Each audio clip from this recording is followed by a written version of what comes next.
वक्त का पहिया क्या प्रधानमंत्री मोदी के खिलाफ हो चला है? क्या वक्त ने प्रधानमंत्री मोदी की सत्ता को अंतर्राष्ट्रीय मंचों से डगमगाने की शुरुआत कर दी है? कल तक जिन अंतर्राष्ट्रीय मंचों पर प्रधानमंत्री मोदी के गीत गाए जाते थे, अब उन्हीं मंचों से प्रधानमंत्री मोदी को लेकर सवाल खड़े क्यों हो रहे हैं? जो जल से अंतर्राष्ट्रीय तौर पर 2015 के बाद से लगातार 2019 तक समूची दुनिया ने देखा और उसमें प्रधानमंत्री मोदी की मौजूदगी और वहां पर धूम धड़ाका और चकाचौंध के बीच जितनी बड़ी तादाद में एनआरआई भारतीयों की मौजूदगी रहती और उन सबके बीच हिंदूवादी स्वयंसेवकों की मौजूदगी, उसके एक एक दृश्य को याद कीजिए और सोचना शुरू कीजिए कि क्या वाकई आज की तारीख में किसी अंतर्राष्ट्रीय मंच से प्रधानमंत्री मोदी वो जलसा कर सकते हैं? क्या वो ऑस्ट्रेलिया में कर सकते हैं, ब्रिटेन में कर सकते हैं, अमेरिका में कर सकते हैं, जर्मनी में कर सकते हैं, फ्रांस में कर सकते हैं? ये सारे सवाल मौजूदा वक्त में इतने बड़े हो गए हैं जिसमें बीजेपी अगर देश के भीतर लगातार एक ऐसी मोटी लकीर खींचती चली गई जिसमें एक ही संदेश था, अगर बीजेपी का विरोध, अगर प्रधानमंत्री मोदी का विरोध तो देश का विरोध, और अगर बीजेपी आगे बढ़ रही है तो यह देश आगे बढ़ रहा है। लेकिन अंतर्राष्ट्रीय मंचों ने इस देश और मोदी को लेकर जब एक मोटी लकीर यह कहकर खींची कि अगर लोकतंत्र भारत में है, लोकतांत्रिक देश के तौर पर पहचान भारत की है, तो उसमें लोकतांत्रिक नेता और लोकतांत्रिक प्रधानमंत्री के तौर पर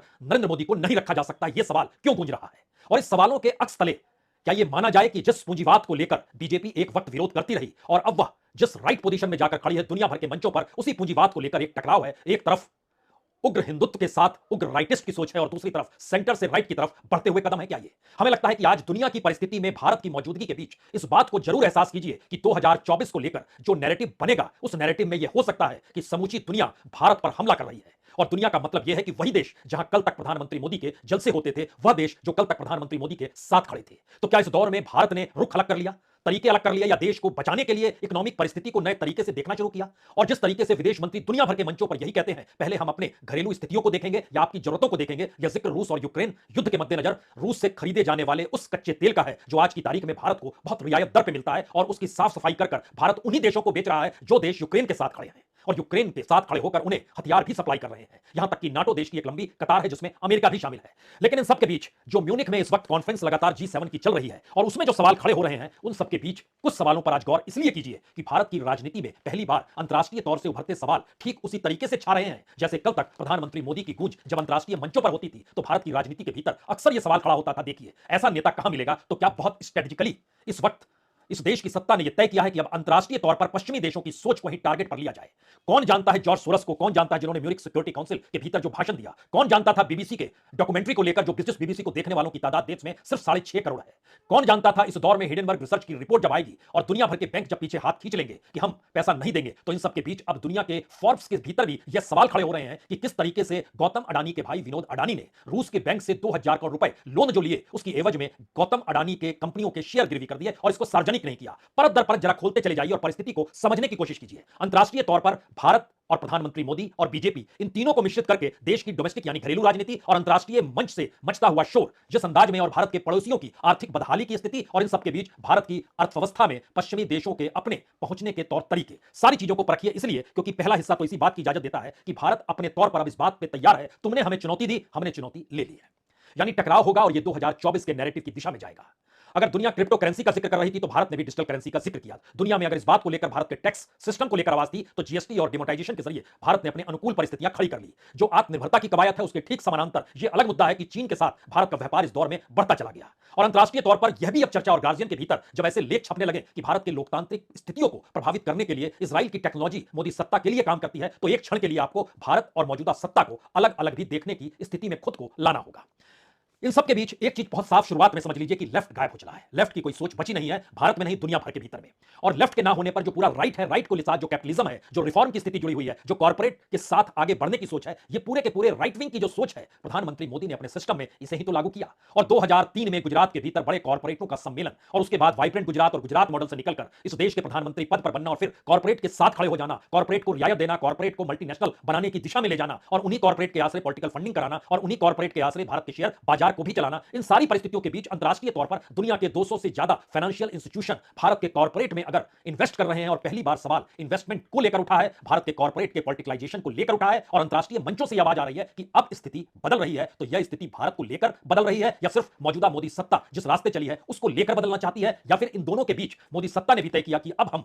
निशाने पर पाकिस्तान या चीन को नहीं बल्कि उस वेस्टर्न वर्ल्ड को लेंगे जिसके आश्रय भारत के डेमोक्रेटिक सिचुएशन को कहीं डावाडोल करने की स्थिति है। तो इन मंचों पर जब आप खड़े होते हैं तो उससे पहले भारत के भीतर की स्थिति को एक क्षण के लिए समझ लीजिए। इस वक्त भारत में जो फॉरेक्स रिजर्व है अक्टूबर 2021 में 645 बिलियन डॉलर था और आज की तारीख में ये 566 बिलियन डॉलर है। जो गोल्ड रेवेन्यू है वो 919 मिलियन डॉलर इस बीते महीने कम हो गया। जो एसडीआर यानी स्पेशल ड्राइंग राइट है वो बीते महीने 190 मिलियन डॉलर और कम हो गया। जो आईएमएफ का भी फंड डिक्रीज किया है वह 102 मिलियन डॉलर का है। और भारत के भीतर में जो छोटे मोटे उद्योग हैं उसको लेकर industrial body consortium of Indian association की जो पूरी सर्वे रिपोर्ट आई उसने बताया कि वह खुद 1,08,500 इंटरप्राइजेस को संभालता देखता है और उसी ने देखा समझा और परखा कि इस सबके बीच सिर्फ 28% ही इंटरप्राइजेस ग्रो कर रहे हैं, बाकी सभी स्टैग्नेंट हैं या घाटे में चल रहे हैं। 45% खुले तौर पर मान रहे हैं कि सरकार से कोई राहत और रियायत तो नहीं मिलती है, ऐलान जरूर होते हैं। हालांकि सिर्फ 21% ने कहा उन्हें सरकार से मदद मिली है और मौजूदा बजट को लेकर यह ऐलान हुआ। 87% ने कहा कि हम इस बजट को लेकर डिसअपॉइंट हुए, यानी एमएसएमई का पूरा सेक्टर तैयार नहीं है सरकार की इकोनॉमी और इकोनॉमिक पॉलिसी को अनुकूल देखने के लिए। और सच यह भी है कि 10,000 से ज्यादा एमएसएमई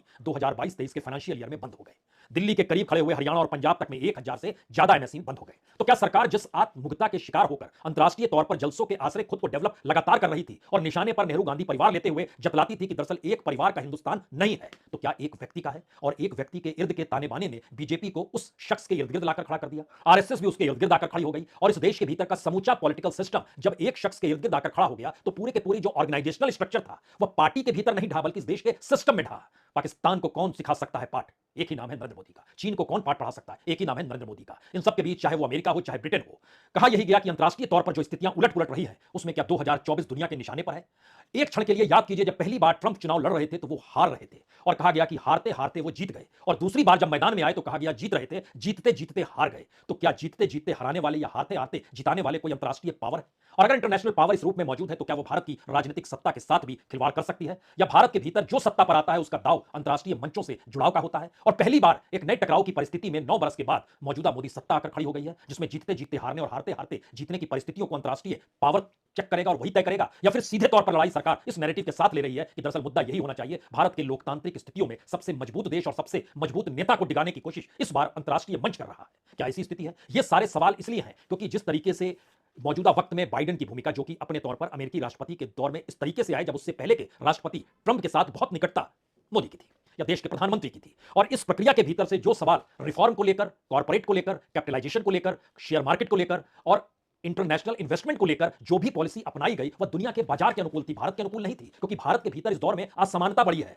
लेफ्ट गायब हो गया लेकिन असमानता बढ़ी है, विषमता बढ़ी है, और ये सारी रिपोर्ट्स बतलाती है कि कितने लोगों के पास कितनी बड़ी संपत्ति है। लेकिन अब सवाल उसके आगे का है, क्या ये एक शिफ्ट है भारत का जो कि अपनी इकोनॉमी को संभालने के लिए बताया गया कि हम रशिया के नजदीक जा रहे हैं? कल तक सिर्फ हथियार लेते थे, अब तेल सबसे ज्यादा ले रहे हैं, और तेल ना सिर्फ रियायत तौर पर ले रहे हैं, दुनिया के बाजार में मुनाफा कमाने के लिए भी बेच रहे हैं। और जिस सम्मेलन का हम जिक्र कर रहे हैं उस सम्मेलन का जिक्र इसलिए जरूरी है क्योंकि म्यूनिक सिक्योरिटी कॉन्फ्रेंस में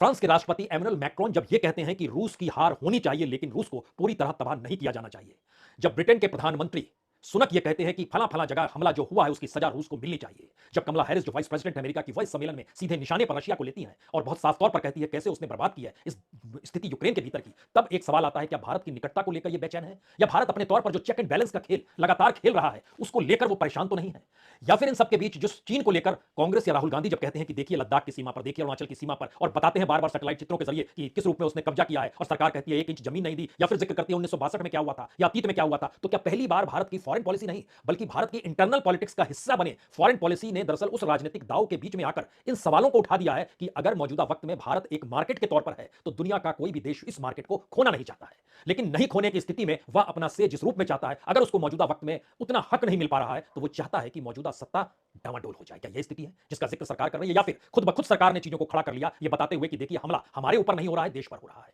और जिस दौर में कॉर्पोरेट आगे बढ़ रहा था, कॉर्पोरेट का इन्वेस्टमेंट आगे बढ़ रहा था, उसका नेटवर्क आगे बढ़ रहा था, दुनिया भर से इन्वेस्टमेंट आ रहा था, तब वो कॉर्पोरेट के हिस्से में जा रहा था, देश के हिस्से में नहीं जा रहा था। तो क्या ये एक नई तरीके की स्थितियों में भारत की इकोनॉमिक, पॉलिटिकल और जियोपॉलिटिकल सिचुएशन में भारत की फॉरेन पॉलिसी और डिफेंस पॉलिसी को मिलाकर खड़ा तो नहीं कर दिया गया है? ये सारे सवाल इसलिए भी महत्वपूर्ण अब हो चले हैं क्योंकि ध्यान दीजिए, दोबारा लौटिए,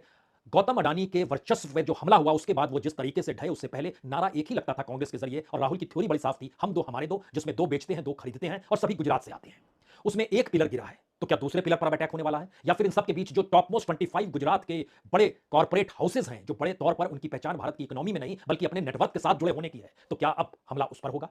और भारत के भीतर जो एक प्रतिस्पर्धा कॉर्पोरेट की कभी नजर आई या नहीं आई लेकिन जो दिखाई देती थी उसमें वो दिखाई बिल्कुल ना दे, उस स्थिति से दुनिया आहत हो गई है? या फिर अंतरराष्ट्रीय तौर पर मैसेज बहुत साफ है कि एक नया चेहरा अंतर्राष्ट्रीय तौर पर उभर कर सामने आ रहा है, जिसमें कल तक चीन के साथ दो दो हाथ करने को भारत तैयार था। आज की स्थिति में रशिया के साथ खड़े होकर वह चीन के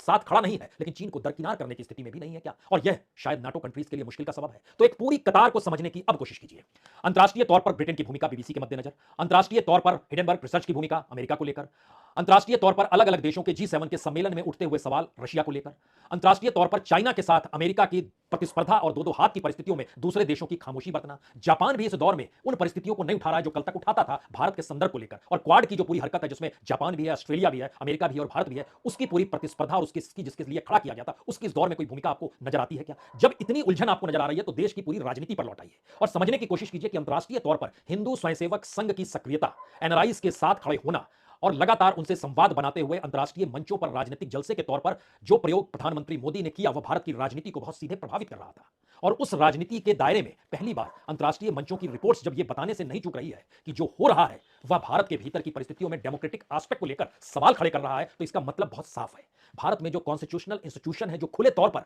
विपक्ष जिसे कहने से अब नहीं चूकता है, क्या उनके साथ अंतर्राष्ट्रीय मंच खड़े होने को तैयार है, या अंतर्राष्ट्रीय मंच अब किसी नए लीडर को भारत के भीतर से चुनने को तैयार है? यह सवाल इसलिए बड़ा है क्योंकि इलेक्शन कमीशन की भूमिका, सुप्रीम कोर्ट से निकलते हुए फैसलों में पहली बार ब्रेक लगा हिडेनबर्ग रिसर्च या कहें शेयर बाजार या कहें अडानीज को लेकर, जब उसने सरकार के बंद लिफाफे को स्वीकारा नहीं और कहा हम ट्रांसपेरेंसी के साथ कमेटी बनाएंगे, विशेषज्ञों का पैनल बनाएंगे जो जांच करेगी। यह पहली बार हुआ।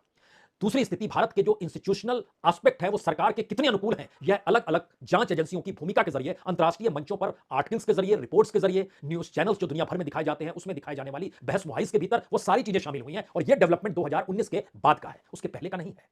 तो क्या 2014 से 2019 और 2019 से 2024 ये बिल्कुल दो अलग फेज में भारत को खड़ा कर देखने की स्थिति में अंतर्राष्ट्रीय मंच आ गए हैं? और जिन लोगों ने भारत की सत्ता के पीछे खड़े होकर भारत की सत्ता को लार्जर देन लाइफ बनाया, क्या वही अब इस पे अड़ंगा डालना चाह रहे हैं? और क्या उन्हें यह महसूस होने लगा है कि दरअसल 2024 में अगर कुछ नहीं हुआ तो आने वाले वक्त में और मुश्किल होगी? और पहली बार, यह काम पहले भी चला होगा, लेकिन पहली बार सरकार ने दो दो हाथ करते हुए मन बनाया, आप चुनौती दे रहे हैं तो हम चुनौती लेते हैं। और इसीलिए विदेश मंत्री जयशंकर हो या देश के भीतर में कैबिनेट मिनिस्टर स्मृति ईरानी हो, उन्होंने वेस्टर्न वर्ल्ड से जो सवाल निकल कर आ रहे थे, जो जॉर्ज सोरेस के ही सही, उनके भी सवाल थे, उसका जवाब भी दिया, खुल कर दिया। लेकिन एक सवाल है कि सब कोई एक साथ सक्रिय क्यों हो गए हैं, इसी दौर में क्यों हुए हैं? जिस वक्त राहुल गांधी की पदयात्रा होती है, उसी वक्त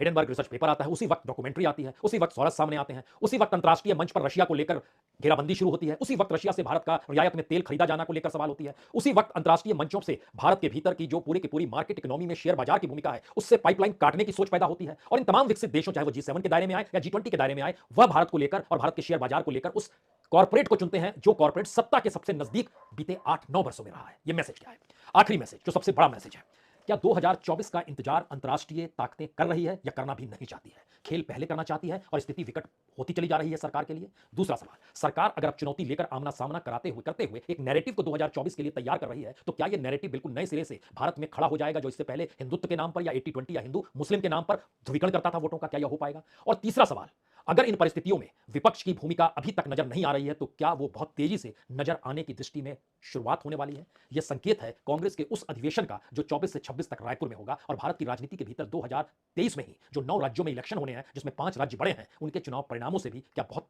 ज्यादा बड़ा असर न सिर्फ देश की घरेलू राजनीति बल्कि अंतर्राष्ट्रीय मंचों के लिए भी जाएगा? और शायद इसीलिए 2023 में हर चुनाव जीतना मोदी सत्ता की जरूरत और मजबूरी है, और विपक्ष के लिए अपनी राजनीति को साधने के लिए जीतना जरूरी है। महज इतना ही बड़ा सवाल है या कुछ आगे का है? इंतजार कीजिए, कुछ वक्त बाद इसको भी